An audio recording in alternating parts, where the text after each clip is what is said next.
আসসালামু আলাইকুম। Doctor ARM Jamil বলছি। আশা করি যে যেখানে আছেন ভালো আছেন। তো আজকে একটি গুরুত্বপূর্ণ বিষয় নিয়ে আপনাদের মাঝে হাজির হলাম। সেটা হচ্ছে leaky gut. What is leaky gut? হ্যাঁ, লিকি গাট জিনিসটা কি এবং এটা আমাদের শরীরে কি কি প্রবলেম তৈরি করে এবং কি কি সিমটম এর কারণে আমাদের শরীরে তৈরি হয় এবং কি কি পদক্ষেপ নিলে আমরা এই সমস্যা থেকে বেরিয়ে আসতে পারি, এই বিষয়ে একটি সংক্ষিপ্ত আলোচনা করার ইচ্ছা প্রকাশ করছি। তো চলুন দেখা যাক লিকি গাট কি।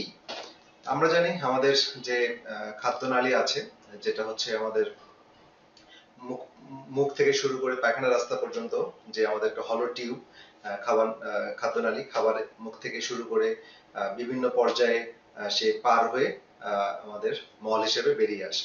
তো এর মাঝখানে বিভিন্ন পদ্ধতিতে খাবারগুলোকে মানে অভিযোজিত হয়, খাবারগুলো প্রসেস হয়, মেটাবোলাইজড হয়। তো এখন লিকি গাটটা আসলে কি হয়? লিকি গাটটা হচ্ছে, গাট বলতে এখানে গ্যাস্ট্রোইন্টেস্টিনাল ট্র্যাক্ট, মানে আমাদের যে ইন্টেস্টাইন, ক্ষুদ্রান্ত বীরদান্তের যে ওয়াল, হ্যাঁ, এখানে ওয়ালের মধ্যে যে সেলগুলো আছে এর নাম হচ্ছে এন্টারোসাইট।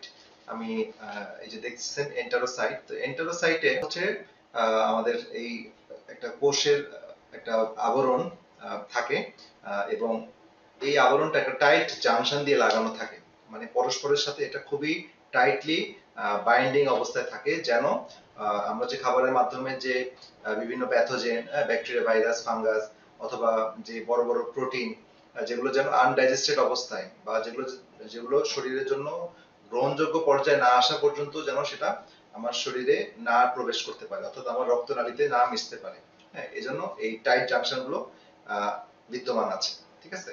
তো এখন যদি কোনো কারণে যদি এই সেলগুলোর মাঝখানে গ্যাপ তৈরি হয়, তাহলে সেই গ্যাপ বা ছিদ্র তৈরি হয়, তাহলে এই প্যাথোজেন গুলো বা প্রোটিন গুলো বা বিভিন্ন কেমিক্যাল পদার্থগুলো বা হেভি মেটাল গুলো, সেগুলো আমাদের কোষের সাইড থেকে, দুই কোষের মাঝখান থেকে গ্যাপ তৈরি হবে, সেই গ্যাপ দিয়ে চলে এসে ব্লাডে চলে আসে। ঠিক আছে? এই যে গ্যাপটা, সেটাকে বলা হয় প্যারাসেলুলার এরিয়া। প্যারাসেলুলার মানে দুইটা সেলের মাঝখানের এরিয়া দিয়ে সে ব্লাড ভেসেলে, রক্তনালীতে প্রবেশ করে, এবং যখনই রক্তনালীতে প্রবেশ করে তখন সে কি করে, সে তখন তার এগেইনস্টে আমাদের বডির যে ইমিউন সিস্টেম আছে সে অ্যান্টিবডি তৈরি করে, এবং এই অ্যান্টিবডিটা, এই অ্যান্টিজেন অ্যান্টিবডি রিঅ্যাকশনটা সারা শরীরে দেখা দেয়, এবং এখান থেকেই মূলত অটো ইমিউন ডিজিজের সূত্রপাত। ঠিক আছে? তো ইনফ্লামেশন বা প্রদাহ একটি প্রধান কারণ এই এই প্যারাসেলুলার গ্যাপ তৈরি করা, বা লিকি গার্ড তৈরি করা, সহজভাবে বললে। এখন আমরা এই যে বলেছিলাম যে টাইট জাংশন, এই টাইট জাংশন গুলো কিছু কিছু প্রোটিন এখানে ভূমিকা পালন করে, যেমন জোনুলিন প্রোটিন, তারপরে হচ্ছে অক্লুডিন, ক্লডিন, হ্যাঁ, এরকম ইম্পর্টেন্ট কিছু প্রোটিন আছে। তো তারা এই টাইট জাংশন গুলোকে মেনটেন করে। তো আমরা অনেক সময় পরীক্ষার এই লিকি গাট আছে কিনা সেটার জন্য এই ধরনের প্রোটিনের এগেইনস্টে আমার বডি অ্যান্টিবডি তৈরি করছে কিনা সেটা মেজার করে, আইজিজি, আইজিএম মেজার করে আমরা লিকি গাট ডায়াগনোসিসে আমরা সাহায্য নিই। ঠিক আছে? তো যাই হোক, লিকি গাট আমরা দেখলাম যে এটা একটা ইনফ্লামেটরি প্রসেসের কারণে যদি আমাদের সেলের মাঝখানে গ্যাপ তৈরি হয় এবং এই পদার্থগুলো আমাদের শরীরে প্রবেশ করে, যেটা আমাদের শরীরে বা ব্লাড ভেসেলে আসার কথা না। ঠিক আছে? তো এখন লিকি গাট থাকলে কি কি সমস্যা অ্যারাইজ করে? লিকি গাট মানে আমাদের শরীরে কি কি সিমটম তৈরি করে? তা আমি একটু আগেই বললাম যে এটা একটা অটো ইমিউন ডিজিজের মূল সূত্রপাত এখান থেকে তৈরি হয়। কারণ আমার বডিতে যেখানে যেটা যাওয়ার কথা না, যখন সেই পদার্থটা সেখানে পৌঁছাবে, তখন তার এগেইনস্টে আমার বডির যে ডিফেন্স মেকানিজম বা ইমিউন সিস্টেম, সে তার যে সেলগুলো আছে, তার যে ইমিউনোমডুলেটরি যে সাইটোকাইন গুলো আছে, সেগুলো তার এগেইনস্টে অ্যাক্টিভেট হবে এবং তার এগেইনস্টে ক্যাসকেড অফ রিঅ্যাকশন তৈরি করবে, এবং সেটাকে ফিক্সড করবে এবং এলিমিনেট করার চেষ্টা করবে। এই যে টাগ অফ ওয়ার, মানে এই যে যুদ্ধ শুরু হয় একটা ফরেন পার্টিকেলের সাথে আমার বডির নিজস্ব ডিফেন্স মেকানিজমে, এবং এটা কেন হচ্ছে? কারণ আমি ফরেন পার্টিকেল গুলো আমার ব্লাড ভেসেলে আসার কথা না, কিন্তু এসে যাচ্ছে ডি টু ইন্টেস্টাইন থেকে লিকি গাটের কারণে, এবং লিকি গাটের মূল কারণ হচ্ছে ইনফ্লামেশন। ঠিক আছে? আচ্ছা, তো এখন আমরা লিকি গাট যেহেতু অনেকগুলো সিমটম সারা শরীরে তৈরি করে, এই জন্য এটাকে বলা হয় লিকি গাট সিনড্রোম। তো এটা কি কি আমাদের শরীরে কি কোথায় কোথায় এফেক্ট করে, এটা একটা সংক্ষিপ্ত একটা বর্ণনা আমরা শুনি। সেটা হচ্ছে, আমি যদি উপর থেকে নিচে আসি, ব্রেন, ব্রেনে কি করে এটা? আমাদের অনেক সময় ডিপ্রেশন, হ্যাঁ, ডিপ্রেশন, অবসন, বিষণ্ণতা তৈরি করে, অ্যাংজাইটি, এডিএসডি বা অ্যাটেনশন ডেফিসিট হাইপার অ্যাক্টিভ ডিসঅর্ডারের এটা একটা অন্যতম কারণ। এছাড়া আমাদের স্কিন এবং মানে স্কিনে যেটা কি করে, অনেক সময় আমাদের একজিমা, সোরিয়াসিস, ঠিক আছে, তারপরে বিভিন্ন অ্যাকনি, তারপরে রোজাসিয়া, এই ধরনের যে প্যাথোলজি গুলো এগুলো দেখা দেয়, এবং এটার মূল কারণটা কিন্তু স্কিনে না। সুতরাং আমাদেরকে, আমরা যে ফাংশনাল মেডিসিন ট্রিটমেন্ট করি বা আমরা অ্যাডভাইস দেই, সেটা কিন্তু আমরা always try to find out the root cause of the chronic disease. এবং যখন আপনি রুট কজটাকে চিনবেন, আইডেন্টিফাই করবেন এবং সেই অনুযায়ী পদক্ষেপ নেবেন, আপনার কিন্তু এই ইফেক্ট গুলো চলে যাবে। সো স্কিনে যে প্রবলেম গুলো আমরা দেখছি, সেটার রুট কজটা কিন্তু আমার ইন্টেস্টাইনের এই লিকি গাট থেকে, ঠিক আছে, এটা ম্যাক্সিমাম ক্ষেত্রে। সুতরাং এই জায়গায় লিকি গাটের সিমটম গুলো আছে কিনা সেটা দেখতে হবে। তারপরে সাইনাস এবং মাউথ রিজনে কি কি সিমটম তৈরি করে। সাইনাস হচ্ছে আমাদের এই যে মুখের ভিতর হেড নেক রিজিয়নে অনেকগুলো সাইনাস আছে, বায়ুপুটরি আছে, সেখানে সাইনোসাইটিস হয়, ফ্রিকোয়েন্ট কোল্ড হয়, কোল্ড অ্যালার্জি হয়, ফুড অ্যালার্জি হয়, সেন্সিটিভিটি হয়, এগুলো দেখা যায়। থাইরয়েড রিজিয়নে অনেকগুলো সিমটম তারা প্রডিউস করে, অটোইমিউন ডিজিজ, যেমন থাইরয়েডাইটিস করে, হাসিমোটো থাইরয়েডাইটিস হতে পারে, গ্রেভস থাইরয়েডাইটিস হতে পারে, হাইপোথাইরয়েডিজম হতে পারে। তো এই ধরনের অটোইমিউন ডিজিজ গুলো থাইরয়েড রিজনে পাওয়া যায়। জয়েন্টের ক্ষেত্রে রিমাটয়েড আর্থ্রাইটিস, ফাইব্রোমাইলজিয়া, এই ধরনের প্রবলেম গুলো পাওয়া যায়। এবং যে যেই এলাকাটাতে প্রথমে এই লিকি গাটটা হয়, সেটা হচ্ছে কোথায়, ইন্টেস্টাইন এবং কোলনে, ঠিক আছে। সো এই কোলন এরিয়াতে আইবিএস, যেটা ইরিটেবল বাউল সিনড্রোম, তো সেখানে ডায়রিয়া ভ্যারাইটি অথবা কনস্টিপেশন ভ্যারাইটি, যে কোনো একটা ভ্যারাইটির আইবিএস দেখা দেয়। এবং আইবিএস কে বলাই হয় এটা একটা ফাংশনাল ডিসঅর্ডার, কারণ পরীক্ষা নিরীক্ষা করলে কোনো মেজর প্যাথোলজি পাওয়া যায় না, কিন্তু প্রবলেমটা হচ্ছে লিকি গাট। এছাড়া আইবিডি, ইনফ্লামেটরি বাউল ডিজিজেরও একটা অন্যতম কারণ লিকি গাট। এছাড়া আমাদের ইম্পর্টেন্ট যে গ্ল্যান্ড, সেটা হচ্ছে অ্যাড্রেনাল গ্ল্যান্ড, যেটা কিডনির উপরে থাকে। এই অ্যাড্রেনাল গ্ল্যান্ড যেহেতু কর্টিসল তৈরি করে এবং আমাদের স্ট্রেসকে ম্যানেজ করতে সাহায্য করে, তো এই অ্যান্টিবডি গুলো অনেক সময় অ্যাড্রেনাল গ্ল্যান্ডের উপর আঘাত করে এবং অ্যাড্রেনাল ফ্যাটিক তৈরি করে। তো যে কারণে এই ধরনের রোগীরা খুবই মানে উইকনেস, মানে খুব দুর্বলতায় ভোগে এবং তারা নার্ভাস অ্যাংজাইটিতে ভোগে, তারা স্ট্রেস ম্যানেজ করতে পারে না, এই সমস্যাগুলো দেখা যায়। তো এটা হচ্ছে ওভারঅল একটা লিকি গাট সিনড্রোমের কিছু ক্লিনিক্যাল পিকচার।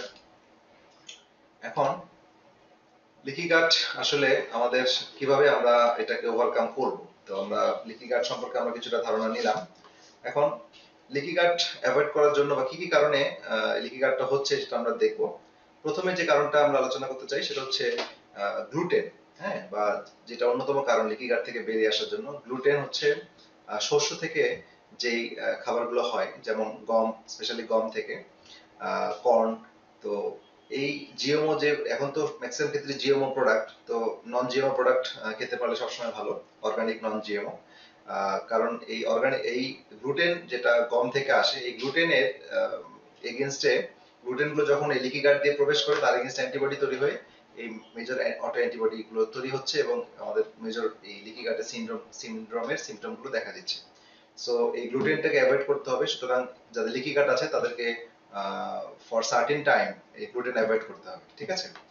এবং এরপরে যেটা ডেইরি প্রোডাক্ট, তো ডেইরি প্রোডাক্টে থাকে ক্যাসিন, ঠিক আছে। ডেইরি মানে দুধ বা দুধ জাতীয় প্রোডাক্ট। ম্যাক্সিমাম আইবিএস বা এই ধরনের লিকি গাট সিনড্রোমের রোগীদের তারাই বলে যে তারা দুধ জাতীয় খাবার সহ্য করতে পারে না, বা দুধ খেলে ডায়রিয়া হয়ে যাচ্ছে, বা খুব গ্যাস হয়ে যাচ্ছে, বা পেট মোচড়াচ্ছে, ব্যথা করতেছে, এই ধরনের সিমটম গুলো হয়। মিল্ক ইনটলারেন্স, হ্যাঁ, ল্যাকটোজ ইনটলারেন্স থাকে। সো তাদের এই ক্যাসিন যেটা প্রোটিন, যেটা মিল্ক প্রোডাক্টে পাওয়া যায়, মিল্কে থাকে, তো এটাও তার লিকি গাট দিয়ে যখন ক্যাসিনটা পাস করে ব্লাড ভেসেলে আসে, তার এগেইনস্ট অ্যান্টিবডি তৈরি হয় এবং এটার এই অ্যান্টিবডি গুলো সারা শরীরে যেখানে যেখানে যে ইফেক্ট ফেলে, সেখানে তার সিমটম গুলো দেখা দেয়, ঠিক আছে। সো এই ডেইরি প্রোডাক্ট গুলো এখানে অ্যাভয়েড করতে হবে ফর সার্টেন টাইম। তো লিমিট ভেজিটেবল, মানে এক্ষেত্রে আবার ইম্পর্টেন্ট একটা মেসেজ, সেটা হচ্ছে আমাদের ভেজিটেবল গুলোকে কমাতে হবে, ভেজিটেবল খাওয়া। কারণ ভেজিটেবলের মধ্যে দুই রকমের থাকে, একটা হচ্ছে জুস ফর্ম থাকে এবং একটা হচ্ছে ফাইবার থাকে। তো ফাইবারের মধ্যে সাধারণত লেকটিন নামে প্রোটিন থাকে। এই লেকটিনটা, এই প্রোটিনটাও কিন্তু ইনফ্লামেশনের সময় এটা পাস করে ব্লাড ভেসেলে আসে এবং এটা প্রদাহ, অটো অ্যান্টিবডি তৈরি করে সমস্যা তৈরি করে। সো ফাইবার যুক্ত ভেজিটেবল আমাদের অ্যাভয়েড করতে হবে, কিন্তু আমরা ভেজিটেবল জুস খেতে পারি। হ্যাঁ, এটা খুব ইম্পর্টেন্ট। এবং আমরা আরেকটা ভালো একটা জুসের মধ্যে সাধারণত থাকে কি, ক্লোরোফিল থাকে খুব বেশি পরিমাণে, ক্লোরোফিল। তো ক্লোরোফিলটা কি করে, এটা হচ্ছে, এটা গ্রিন একটা জুস এবং এটা আমরা জানি কি, আমরা বায়োলজি নলেজ থেকে জানি ক্লোরোফিল হচ্ছে এমন একটি লিকুইড পিগমেন্ট, সবুজ পিগমেন্ট, যেটা উদ্ভিদে থাকে স্পেশালি পাতায়, এবং যেটা সূর্যের আলোর উপস্থিতিতে উদ্ভিদ এটা সালোক সংশ্লেষণ বা ফটোসিনথেসিস প্রক্রিয়ায় এনার্জি তৈরি করে। তো এই ক্লোরোফিলটা মানব দেহের জন্য খুবই উপকারী, আমাদের স্পেশালি লিকি গাট জন্য উপকারী, এবং এটা নিয়ে আমি আলাদা পরে একটা কোনো ভিডিওতে আলোচনা করবো ডিটেইলস। তো আমরা এই ট্রিটমেন্টের ক্ষেত্রে আমরা এই ক্লোরোফিল ব্যবহার করতে পারি, অথবা ভেজিটেবল জুস ব্যবহার করতে পারি। গ্রিন লিফি ভেজিটেবলের ফাইবারটা কম খাবো, জুস বেশি খাবো, ঠিক আছে? এই সময় আমরা ইসবগুলের ভুসি, তারপরে হচ্ছে আপনার যে চিয়া সিড, হ্যাঁ, বা ফাইবার যুক্ত খাবারগুলো এই সময়টাতে অ্যাভয়েড করতে হবে। যখন লিকি গাট হিল হয়ে যাবে তখন আপনি খেতে পারবেন, অথবা কনস্টিপেশন ভ্যারাইটি হলে খাওয়া যেতে পারে। কিন্তু যখন লুজ মোশন ভ্যারাইটি হয়, হ্যাঁ, তখন এই ধরনের খাওয়া যাবে না, এই ধরনের ফাইবার বেশি রিচ খাবার খাওয়া যাবে না।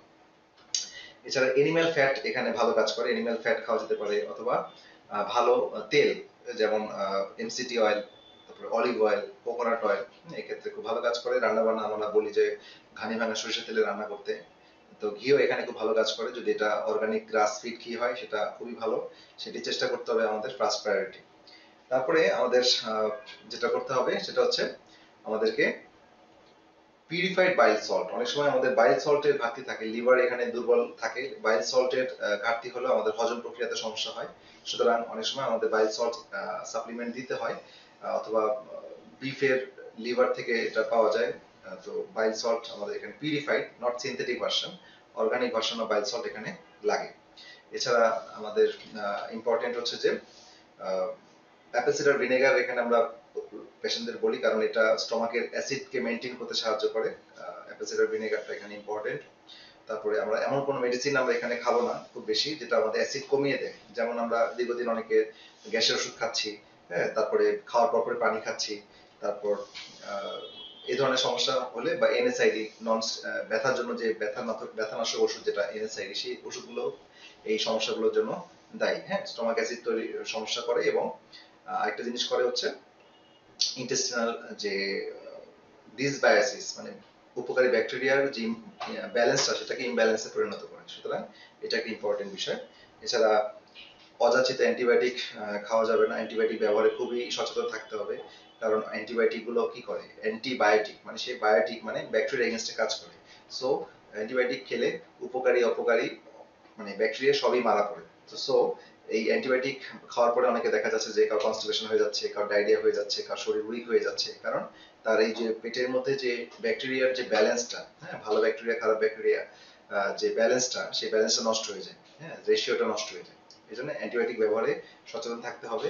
খাবার দাবারের ক্ষেত্রে মাছ মাংস যখন আমরা খাই তখন অর্গানিক চেষ্টা করতে হবে। যদিও এটা আসলে বলছি, but it is quite difficult হয়ে যাচ্ছে আমাদের এখন বর্তমান সময়ে, কারণ অর্গানিক ফুড মানে অর্গানিক পাওয়া যাচ্ছে না, বিকজ আমরা মাছ মাছ মাংস যেটাই খাচ্ছি সবই মধ্যে বিভিন্ন ধরনের কেমিক্যাল আসতেছে, বিভিন্ন গবেষণায় পাওয়া যাচ্ছে, লেড বেশি পাওয়া যাচ্ছে, অ্যান্টিবায়োটিক পাওয়া যাচ্ছে, বিভিন্ন হরমোন দেওয়া হচ্ছে, যেগুলো কিন্তু খুবই মারাত্মক। যেই যেই প্রোডাক্টগুলো অনেক সময় রান্না করলেও এই প্রভাবগুলো থেকে যায়, এবং যেটা যখন আমরা কনজিউম করি খাই, সেই প্রোডাক্টগুলো যে আমাদের এই মাছ মাংস থেকে বা বিভিন্ন পেস্টিসাইড, হার্বিসাইড, যেগুলো কীটনাশক ব্যবহার করা হয়, সেগুলো যখন আমরা ভালো করে না ধুয়ে বা সেগুলো যদি নিউট্রালাইজ না করে আমরা যখন খেয়ে ফেলছি, তখন এটা আমাদের এই ইন্টেস্টাইনে যে আমাদের এই লিকি গাটে তৈরি করছে, ইনফ্লামেশন তৈরি করছে, উপকারী ব্যাকটেরিয়াগুলোকে মেরে ফেলছে।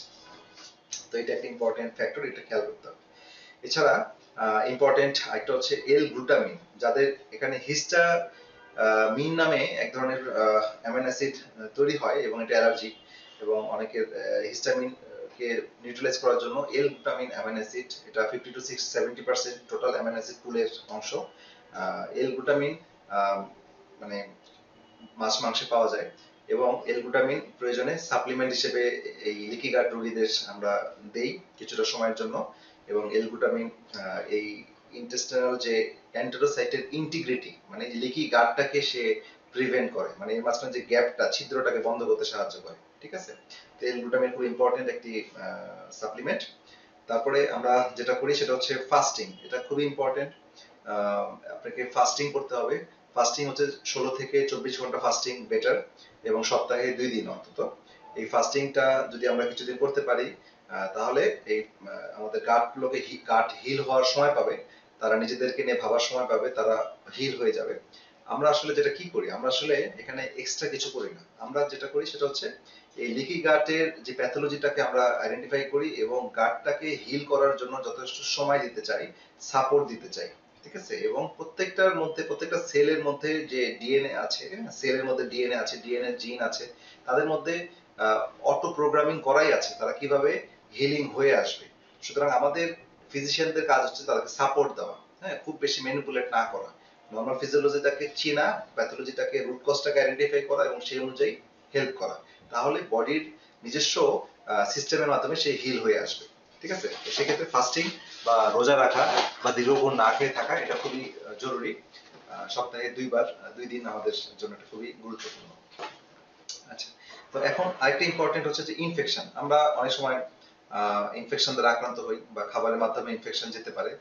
সেটা বিভিন্ন ব্যাকটেরিয়া ইনফেকশন হতে পারে, ইস্ট একটা ফাঙ্গাস, সেটা ওভার গ্রোথ হতে পারে, বিভিন্ন ভাইরাল ইনফেকশন হতে পারে। তো সেগুলো ইনফেকশন গুলোকে যেন অ্যাভয়েড করতে হবে এবং ইনফেকশন হলে আমরা চেষ্টা করবো ন্যাচারাল ওয়েতে, বিভিন্ন ন্যাচারাল হার্বস পাওয়া যায়, এটা অ্যান্টিবায়োটিকের তুলনায় অনেক সেফ। তো সেই পদ্ধতিগুলো ব্যবহার করে এই ন্যাচারাল হার্বিসাইড গুলো বা ন্যাচারাল অ্যান্টিবায়োটিক গুলো ব্যবহার করে আমরা এই মানে ইনফেকশন থেকে পরিত্রাণ পেতে পারি। ঠিক আছে? আর আমাদের এখানে ভিটামিন সি কমপ্লেক্স আমরা এখানে ব্যবহার করি। ভিটামিন সি কমপ্লেক্সটা হচ্ছে হোল ভিটামিন সি, আমরা উইথ বায়োফ্লাভিনয়েড। ঠিক আছে? তো যেটা আমরা সাধারণত লেবুর খোসাতে আমরা বায়োফ্লাভিনয়েড পাই, একটু পাকা হলুদ লেবু অথবা এই সাইট্রাস ফুডের যে খোসাগুলো থাকে সেখানে বায়োফ্লাভিনয়েড থাকে। তো বায়োফ্লাভিনয়েড খুব ইম্পর্টেন্ট। তো বায়োফ্লাভিনয়েড যুক্ত আমাদের খেতে হবে, অথবা সাপ্লিমেন্ট ব্যবহার করলেও যে সাপ্লিমেন্ট গুলোতে হোল ভিটামিন সি মানে ভিটামিন সি কমপ্লেক্স থাকে সেগুলোকে চয়েস করতে হবে। আচ্ছা, তো আমাদের আরেকটা ইম্পর্টেন্ট হচ্ছে যে প্রোবায়োটিক। বিভিন্ন সময় আমরা প্রোবায়োটিক বা উপকারী ব্যাকটেরিয়া আমরা ব্যবহার করি। তো প্রোবায়োটিক অনেক ধরনের প্রোবায়োটিক আছে। তো প্রোবায়োটিক সাধারণত 80 to 235 billion colony forming unit এইসব ক্ষেত্রে লাগে। তো এটা আপনার চিকিৎসক আপনাকে সেট করে দিবেন কোন ডোজ আপনার জন্য এটা রাইট হবে, কোন ডোজটা। তো এখানে প্রোবায়োটিকের একটা বড় ভূমিকা আছে সেই উপকারী ব্যাকটেরিয়া গুলো। তো এছাড়া ফিজিওলজিক্যালি আমাদের আরো কিছু কাজ করতে হয়, যেমন ডাইজেস্টিভ এনজাইম আমাদের প্রয়োজন হয়। অনেকে ডাইজেস্টিভ এনজাইমের ঘাটতি থাকে। তো এই ডাইজেস্টিভ এনজাইম কি করে, আমাদের প্রোটিন, কার্বোহাইড্রেট, ফ্যাট গুলোকে ব্রেকডাউন করার জন্য যে এনজাইম গুলো লাগে, সেই এনজাইম গুলো যদি ইনিশিয়াল অবস্থায় শরীর দুর্বল থাকে, প্রডিউস করতে না পারে, হ্যাঁ, বা প্রোডাকশন করার জন্য যে কাঁচামাল সেটা শরীরে যদি ঘাটতি থাকে, সেক্ষেত্রে সাপ্লিমেন্ট আকারে কিছুটা সময়ের জন্য সাপোর্ট দেওয়া লাগে। এবং শরীর যখন রিকভারি হয়ে মোটামুটি ব্যাকআপ করে, মানে শরীর রিকভারি করে, তখন সেটা খুব একটা প্রয়োজন হয় না। ঠিক আছে? কিন্তু ইনিশিয়াল স্টেজে এটা প্রয়োজন হয় অনেক পেশেন্টের ক্ষেত্রে।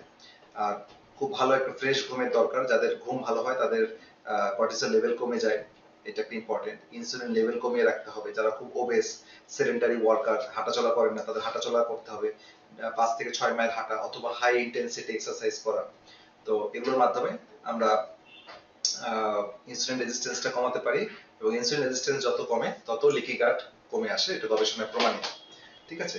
তো এগুলো সব আমরা অনেকগুলো বললাম, যে ওয়ে বললাম কিভাবে আমরা লিকি গাটের চিকিৎসা করি এবং লিকি গাট থেকে বেরিয়ে আসার জন্য কি কি অ্যাডভাইস আমরা পেশেন্টদের দিই।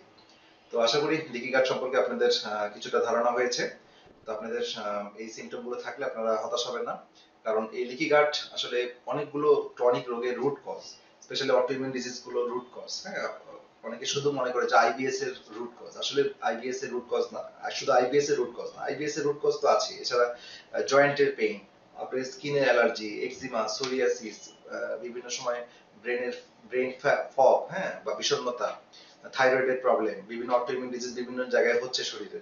এই ডিজিজ গুলো বা বিভিন্ন লিউপাস, এসএলই, হ্যাঁ, তো টাইপ 1 ডায়াবেটিস, এই বিভিন্ন টাইপ অফ প্রবলেম অটোইমিউন ডিজিজের আপনি লিস্ট ইন্টারনেটে সার্চ করলে দেখবেন অটোইমিউন ডিজিজের লিস্ট অনেক বড়।